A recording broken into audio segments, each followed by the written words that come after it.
Hello everyone and welcome back to ICT channel. तो आज की वीडियो में हम इंग्लिश स्पीकिंग कोर्स का 20th डे यानी 20वें दिन का सेशन करेंगे। और आज बेसिकली आज का जो सेशन है वो बस रिवीजन है। तो हमने जो 11वें दिन से 19वें दिन तक हमने जो भी आज पढ़ा है उसको हम एक बार रिवाइज करेंगे कि हमने क्या क्या पढ़ा और किस किस बारे में क्या क्या रूल्स हमने देखे। तो शुरू करने से पहले अगर आप चैनल पे नए हैं तो चैनल को जरूर सब्सक्राइब करें और सब्सक्राइब करने के साथ साथ बेल आइकन प्रेस करना ना भूलें, जिससे चैनल पे अपलोड होने वाली कोई भी इंपॉर्टेंट वीडियो आपसे कभी भी मिस ना हो। तो 11 से 15 दिन अंग्रेजी में मुख्य 5 स्वर यानी वोवेल हैं AEIOU, ये हमने देखा था। नीचे दिए गए शब्दों का उच्चारण कीजिए, उच्चारण करते हुए स्वरों के उच्चारण पर ध्यान दीजिए। तो हमने पिछली वीडियो में भी देखा था कि हम E है एक साथ है या A वाले वर्ड्स हैं, E वाले वर्ड्स हैं या 2 वोवेल वाले वर्ड्स हैं, तो हम उनको कैसे कैसे प्रोनाउंस करते हैं, यानी कैसे कैसे हम उनका उच्चारण करते हैं। तो एक बार हम रिवाइज करेंगे, कुछ अलग अलग वर्ड्स हैं। तो पहले ए जब हमें आ का जब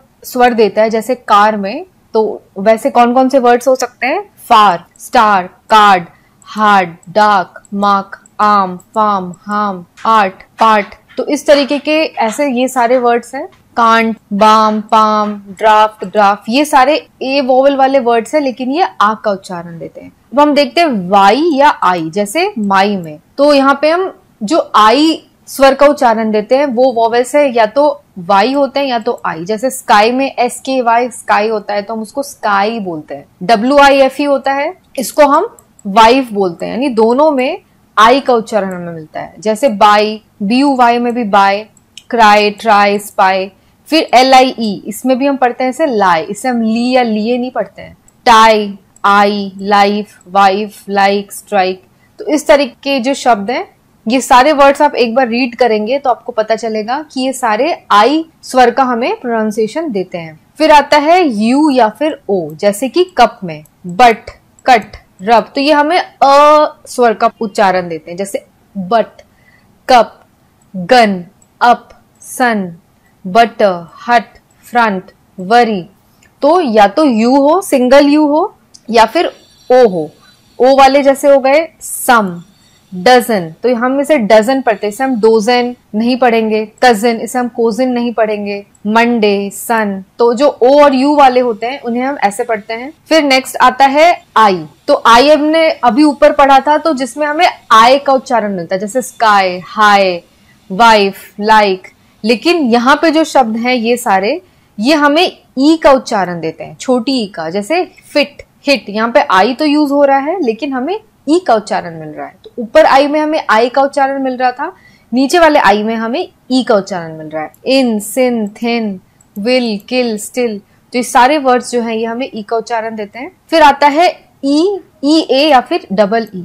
तो ई ए हो या फिर डबल ई हो, दोनों हमें ई का उच्चारण देते हैं। ये जो ई अ है, ये ई अ का उच्चारण हमें ई ए या फिर डबल ई से मिलता है। जैसे CLEAR हम इसे पढ़ते हैं क्लियर, TEAR को हम पढ़ते हैं टीयर, NEAR को हम पढ़ते हैं नियर। वैसे ही BEER को हम बियर पढ़ते हैं, DEER को हम डियर पढ़ते हैं। तो ये सारे वर्ड्स आप एक बार रीड करेंगे, क्योंकि ऐसे बहुत सारे वर्ड्स हैं जिनकी स्पेलिंग्स भी सेम होती है लेकिन उनका जो उच्चारण होता है, जो उनका प्रोनाउंसिएशन होता है वो अलग होता है। और कुछ ऐसे वर्ड्स होते हैं जिनकी स्पेलिंग्स अलग होती है लेकिन उनका उच्चारण सेम होता है। तो हम जैसे जैसे आगे बढ़ते जाएंगे, हम अलग अलग वर्ड्स डिस्कस करते जाएंगे, वैसे वैसे आपको आगे समझ में आते जाएगा। अब आता है EA। तो EA मिलकर के यहाँ पे इन वर्ड्स में हमें बड़ी ई का उच्चारण देते हैं। जैसे सीट, यहाँ पे EA ने हमें ईयर, या जैसे कि नियर में जो ईयर है ई अ का उच्चारण दिया, लेकिन यहाँ पे जो वर्ड्स है उसमें EA से हमें बड़ी ई का उच्चारण मिलता है। जैसे टीट, बीट, हीट, मीट। ऊपर जो शब्द थे वो जैसे थे फियर, नियर, लेकिन नीचे जो शब्द है वो हमें उसे बियट, हियट नहीं पढ़ते, हम heat, meat, neat, lead, read, meal, each, reach ऐसे पढ़ेंगे। फिर आते हैं हम पॉइंट नंबर 2 पे। ऊपर प्रश्न A से F तक यानी ये F है, ये हमने यहाँ तक देखा। ये कुल 168 शब्द हैं, इनके अर्थ बताइए। न आने पर इन्हें डिक्शनरी में देखिए।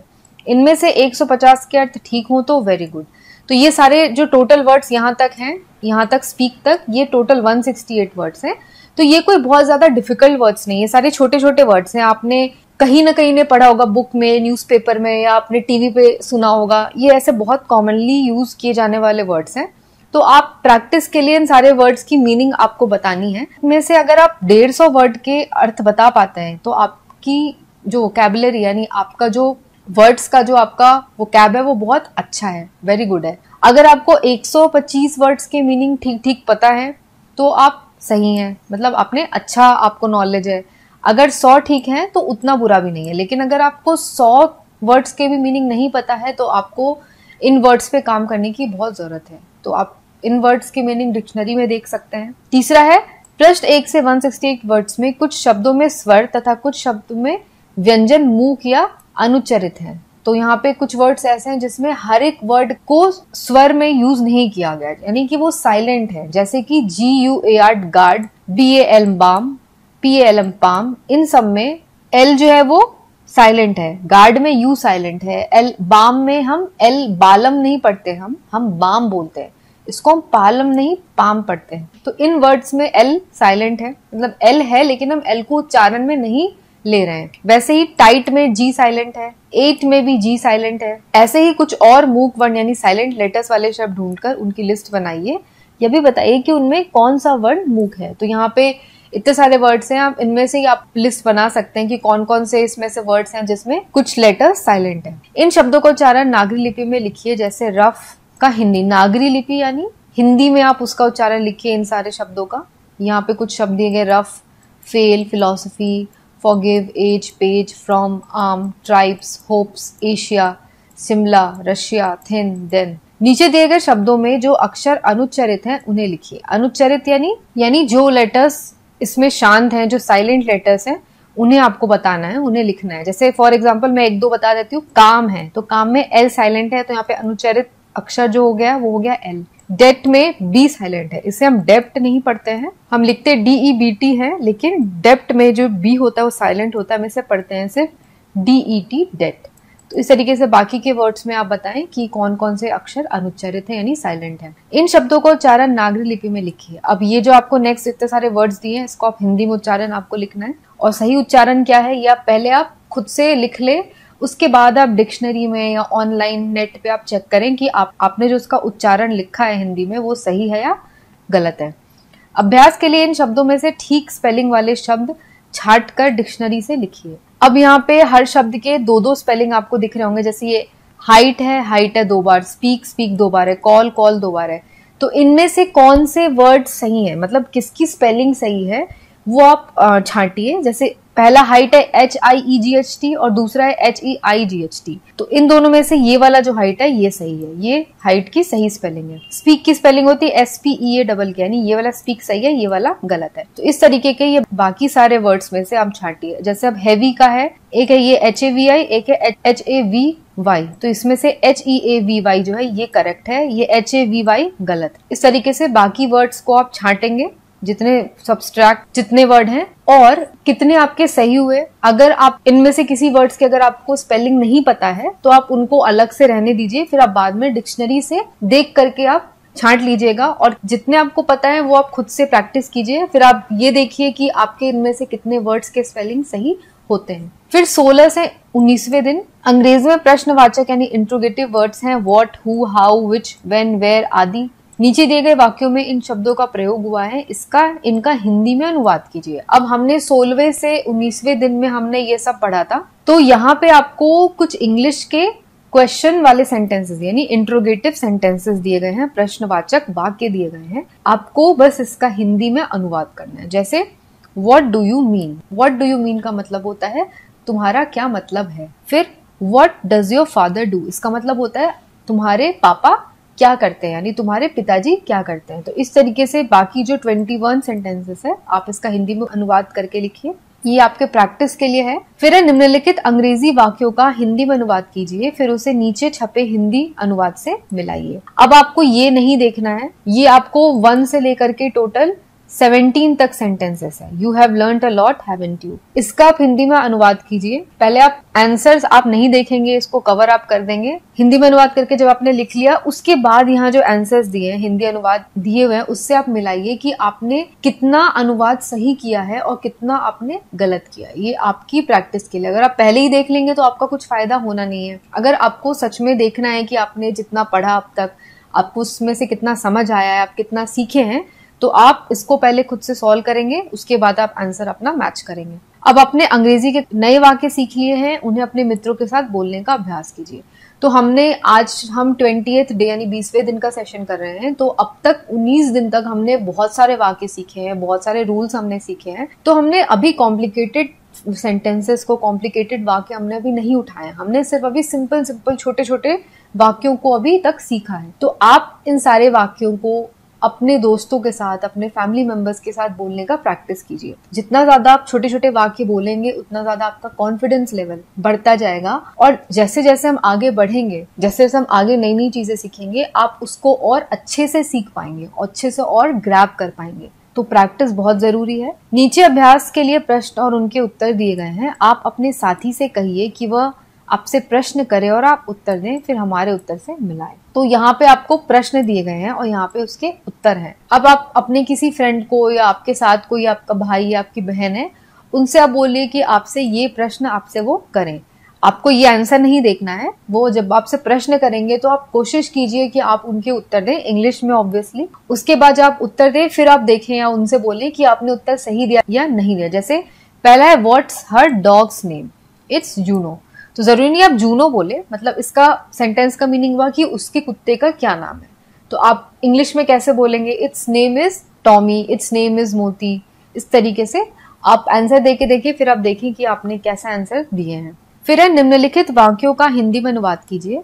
आपकी सुविधा के लिए वाक्यों का हिंदी अनुवाद आगे नीचे छपा है। फिर से यहाँ पे कुछ वाक्य और आपको इनका हिंदी में अनुवाद करना है, यानी इंग्लिश में वाक्य है उसको आप हिंदी में कन्वर्ट करिए। और फिर आप जैसे ऊपर भी हमने किया, फिर उसके बाद आप नीचे जो हिंदी में यहाँ पे आपको आंसर दिया, यानी हिंदी अनुवाद दिए, उससे आप मिलाइए कि आप कितना सही है और कितना गलत है। अभ्यास तालिकाएं। Table 1, what, that, this, it के साथ ए एंड का प्रयोग। दैट और दिस में खत्म होने वाले प्रश्नवाची वाक्यों के उत्तरों में इट का प्रयोग होता है। वॉवेल्स की साउंड वाले शब्दों के साथ एन और शेष शब्दों में ए का प्रयोग होता है। तो यहाँ पे जब व्हाट इज है, दैट, दिस, इट है, तो उसके साथ ए एन का हम यूज करते हैं। ए और एन दोनों का यूज होता है। लेकिन अगर ए और एन जब किसी वर्ड के पहले यूज हो रहा है, तो उस वर्ड का पहला लेटर अगर वॉवेल है तो एन होगा यूज, अगर वॉवेल नहीं है तो ए होगा। फॉर एग्जाम्पल, ये दो वर्ड्स हमने लिए, एप्पल और बुक।